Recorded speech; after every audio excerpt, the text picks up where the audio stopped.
کہاں رہتے ہیں؟ اے گنبد خضرا خدا تجھ کو سلامت رکھے، دیکھ لیتے ہیں تجھے پیاس بجھا لیتے ہیں۔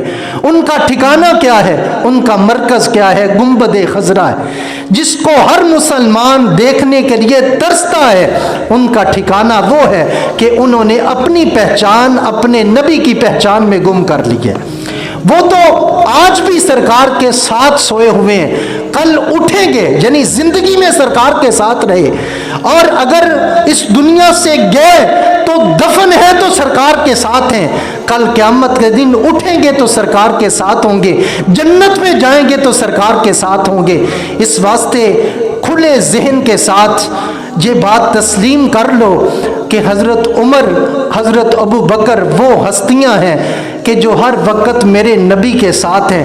اس واسطے اگر میرے نبی کی صحبت، سنگت، پیار، محبت، عقیدت، الفت اگر میرے نبی کے ساتھ رشتہ چاہتے ہو تو پھر جو 7 ہستیاں ہیں ان کے ساتھ بھی عقیدت اور محبت کا تعلق رکھنا ہوگا، ورنہ سرکار نہیں ملتے ہیں۔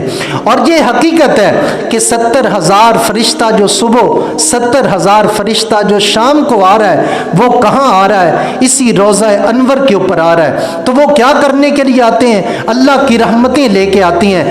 تو وہ اللہ کی رحمتیں میرے نبی کی ذات پر بھی اتر رہی ہیں، اور میرے نبی کے توسل سے ابو بکر کے اوپر بھی وہ رب کی رحمتیں اتر رہی ہیں، وہ عمر کے اوپر بھی اتر رہی ہیں۔